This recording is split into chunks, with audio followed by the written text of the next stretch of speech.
dimanipulasi. Apa yang dimaksud pengetahuan yang dipalsukan? Contoh sederhana. Kita sekarang sudah tahu yang namanya rekayasa. Rekayasa ini masuk dalam semua lini. Kalau dulu kita makan makanan yang fresh, itu menyehatkan. Tapi sekarang makanan-makanan ada yang menyehatkan, ada yang justru tidak menyehatkan. Makanan yang tidak menyehatkan itu disengaja atau tidak disengaja? Makanan yang tidak menyehatkan itu disengaja atau tidak disengaja? Nggak usah jauh-jauh, contoh yang sederhana. Yang kemasan-kemasan itu tentu saja menggunakan teknologi tingkat tinggi tidak? Kemasan-kemasan. Minuman yang dikemas itu menggunakan teknologi tingkat tinggi enggak? Iya. Tetapi itu meracuni kita atau menyehatkan kita? Itu salah satu bentuk mana pengetahuan yang ori dan mana pengetahuan yang dimanipulasi. Dari situlah kita bisa tahu contoh konkretnya. Masih banyak contoh-contoh yang lebih besar. Makanya di sini ada pertarungan antara pengetahuan yang dimanipulasi dengan pengetahuan yang ori. Salah satu bentuk pengetahuan yang dimanipulasi itu contohnya adalah AI. Salah satu contohnya. Makanya kalau sekarang ini beda dengan masa lalu kita. Masa lalu kita yang hidup pada masa-masa kita masih muda dulu, mencari referensi, membuat makalah itu dengan penuh perjuangan. Menulis dengan penuh perjuangan. Mengetik saja kalau keliru kita harus ganti dari awal. Dan kita berjam-jam itu sampai tangan kita ini capek. Tapi sekarang tidak perlu lagi. Cukup dia hanya berkata, itu langsung nulis sendiri. Betul enggak? Nanti pengembangan pengetahuan itu tidak perlu kita bicara. Yang kita pikir dia tulis sendiri. Sudah mulai direkayasa itu. Jadi sebelum ngomong itu sudah ada teksnya. Teksnya sudah langsung terwujud. Nah, kalau kita bandingkan dulu, kita sangat begitu sabar untuk menulis sesuatu. Sekarang kita cukup hanya sekian jam, bahkan tidak sampai 1 jam, semua kita bisa dapat. Bikin PowerPoint, kita tinggal perintah aja, buatkan PowerPoint soal ini, nulis sendiri. Sudah praktek itu. Anak-anak kita sudah biasa itu sekarang. Tapi ingat, ternyata di dalamnya ada manipulasi. Ada manipulasi. Apa itu manipulasi? Ketika dibaca, isinya itu kadang-kadang nggak nyambung satu dengan yang lain. Betul atau enggak? Berarti kita dibawa pada alam kedustaan, bukan kejujuran, bukan kebenaran, tapi manipulasi. Sehingga aneh sekarang ini, buat skripsi mengandalkan AI, buat makalah mengandalkan AI, buat PowerPoint mengandalkan AI. Ketika itu dibuat, disetorkan kepada gurunya. Ketika disetorkan kepada gurunya, gurunya pun korban dari AI. Dia tidak baca itu, dia hanya terima apa adanya dan kemudian langsung dapat nilai. Berarti siapa yang keblinger ini? Kalau saya sebut keblinger, paham? Siapa yang jadi korban ini? Anak didik kita yang jadi korban, kita pendidik juga jadi korban. Karena apa? Tidak selektif baca. Dia terima makalah karena sudah ada bentuknya, langsung kasih nilai. Ada nggak yang begitu? Ada nggak? Ada. Ada yang di sini? Nggak ada yang ngaku. Jadi memang dunia ini sesuatu yang aneh sekarang. Karena yang kita lihat itu adalah casingnya. Sedangkan kita nggak baca, kita tidak menemukan manipulasi-manipulasi. Pada saat kita mengandalkan AI, tolong buatkan ini jadi, tolong buatkan ini jadi. Sebetulnya kita berpikir atau tidak? Enggak. Kita nggak berpikir. Potensi kecerdasan itu ada, tetapi pada saat yang sama potensi kecerdasan itu ditumpulkan, dimatikan. Dan yang bisa melakukan itu orang-orang tertentu yang menciptakan AI. Ini adalah sebagian elit. Sedangkan kita korbannya. Berarti saat ini kita sekarang ini berada dalam kontrol elit global. Apa yang dimaksud dengan kontrol elit global? Ini adalah pemerintah bayangan yang menguasai kita, yang menyetir kita, supaya kita bisa dikontrol dalam semua hal. Salah satu bentuk kontrol dalam semua hal, kita sudah punya kode masing-masing. Kita ini setiap orang sudah punya kode, dan kode kita ini sudah dibaca, tinggal di remote saja. Gak usah jauh-jauh. Masing-masing kita punya PIN dah. Punya PIN kan? Iya. PIN kita ini itu sudah masuk ke database. Database itu dikontrol dan kita siap untuk di-remove.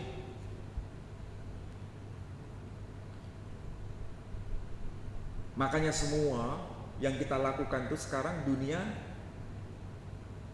apa? Digital. Ini masa-masa digital. Kalau nanti internet mati seluruh dunia ini, kira-kira apa yang terjadi? Kita saja sehari nggak pegang HP, bagaimana yang kita rasakan? Sehari nggak pegang HP, apa yang kita rasakan? Seakan-akan kiamat kan?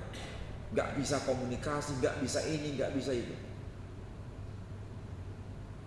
Itu sudah mulai kita terasa, sudah mulai.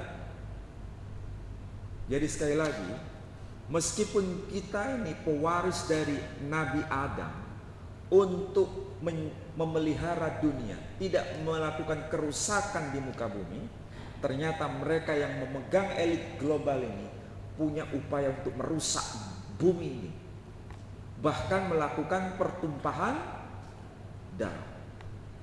Tapi belum terjadi. Kapan terjadi? Kapan? Ya enggak tahu kita. Tapi yang jelas perang dunia pertama sudah. Perang dunia kedua sudah. Perang dunia ketiga?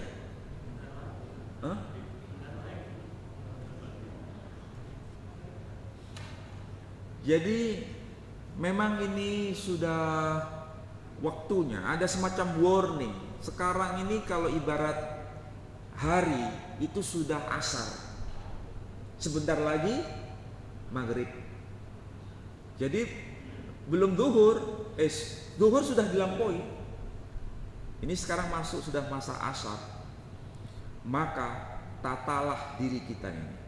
Bukan berarti kita meninggalkan dunia, bukan. Kita tetap harus mengontrol pengetahuan itu. Bukan kita dikontrol oleh pengetahuan. Potensi pengetahuan itu titipan dari Allah Subhanahu wa ta'ala. Tapi jangan sampai dimanipulasi. Ketika dimanipulasi, maka disitulah yang diingatkan oleh para malaikat itu. Wa yasfikun dima, mereka akan menumpahkan darah. Mudah-mudahan ini menjadi warning bagi kita semua. Bukan berarti saya melarang AI, bukan. Tapi kita harus memberdayakannya, bukan kita diperdaya oleh AI. Kalau kita diperdaya oleh AI, kita dimanipulasi oleh AI. Sehingga kecerdasan itu kita tidak optimalkan, tetapi kecerdasan itu kita matikan. Nah, itulah saya titip pesan kepada guru-guru SD, SMP, SMA, TK. Bijaklah menggunakan pengetahuan, bijaklah menggunakan IT, bijaklah menggunakan AI. Jangan sekedar kita memerintah anak didik kita, kemudian kita terima materinya, kemudian kita tidak koreksi. Harus dikoreksi, harus dituntun, harus diawasi. Sehingga nanti ketika ada manipulasi, kita harus sampaikan kepada anak-anak kita. Ini loh, kesalahannya di sini-sini. Kenapa bisa begitu? Kamu mikir nggak tadi? Enggak. Nah, diingatkan. Mudah-mudahan ini sederhana, tetapi barangkali menjadi pikiran kita semua. Baik, ada yang mau tanya? Ya, silakan.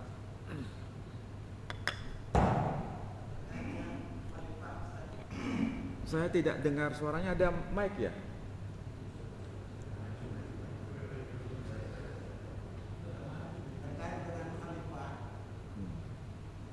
Boleh nggak kita persepsikan sebagian sifat-sifat itu yang digantikan?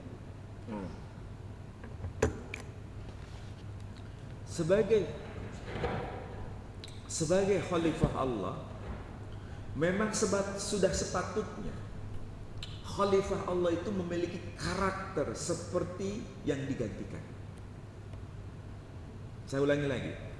Sebagai khalifah itu sudah sepatutnya memiliki karakter dengan yang digantikan.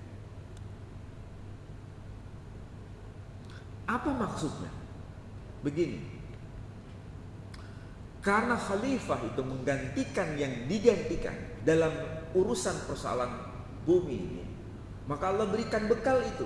Dan bekal itu dengan redaksi Quran, wa 'allama Adamal asma'a kullah. Asma itu bahasa simbol. Nah, kita tahu Allah memiliki karakter. Yang karakter itu para ulama kita menjelaskan dengan sebutan Asmaul Husna.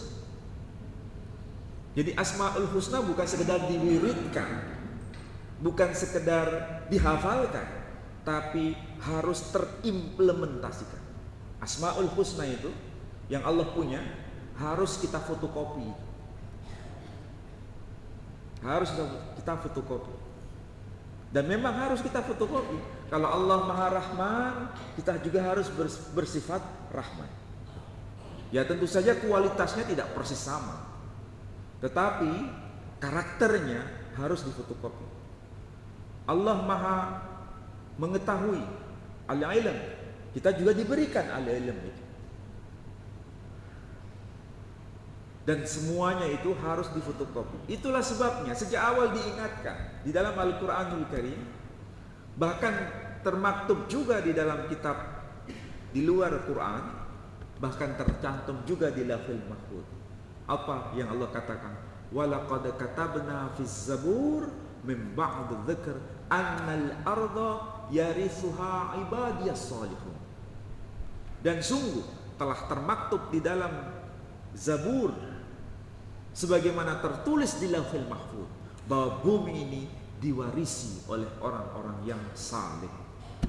Orang yang saleh jangan dipahami sempit orang yang hanya berada di dalam masjid. Kalau orang yang saleh dipahami hanya orang yang sholat di dalam masjid, wiridan di dalam masjid, maka ini kita telah termanipulasi oleh elit global. Saleh itu bukan hanya di sini, tapi di semua permukaan bumi kita harus berbuat saleh. Kalau di sini kita membaca wajjahtu wajhiya lilladzi fataras samawati wal ard, berarti kita merasa dalam pengawasan Allah. Setelah pulang dari masjid, kembali ke kantor, kita melakukan korupsi, berarti itu tidak melakukan kesalehan apa yang kita ucapkan. Jadi kesalehan itu merasa dalam pengawasan Allah dan mengimplementasikan semua sifat-sifat Allah. Itu kesalehan. Kalau dunia ini dipimpin oleh orang yang saleh, dimanage oleh orang-orang yang saleh, maka di situ ada keberkahan. Di situ ada sesuatu yang desainnya itu persis sama seperti yang Allah maksudkan. Jadi yang dimaksud bagaimana kita menjadi khalifah, apakah harus sama dengan yang digantikan? Jawaban sederhana, iya. Tetapi tidak otomatis sama persis, karena dia khalik sedangkan kita makhluk. Tapi sifat-sifat karakter itu harus sama. Dan kita diperintahkan itu karena sudah ada desain. Bumi ini diwarisi oleh orang-orang yang saleh. Maka dengan bahasa sederhana ini, ilmuwan itu sekaligus ulama, ulama sekaligus ilmuwan. Itu yang akan menjadi pengawas bumi ini. Tapi sekarang dipisah enggak? Sekarang ini dipisah enggak? Dipisah. Yang jadi ulama bukan ilmuwan, yang jadi ilmuwan bukan ulama. Siapa yang membuat format seperti ini? Nggak perlu saya jawab kan? Silakan jawab sendiri. Sehingga kita ini yang mengaku saleh dalam tanda kutip, terasing dari dunia dan tidak mengerti dunia. Mudah-mudahan yang saya sampaikan ini menjadi renungan dan kita bisa memperbaiki diri. Saya tutup dengan doa penutup majelis. Subhanakallahumma bihamdika asyhadu an la ilaha illa anta astaghfiruka wa atubu ilaik. Assalamualaikum warahmatullahi wabarakatuh.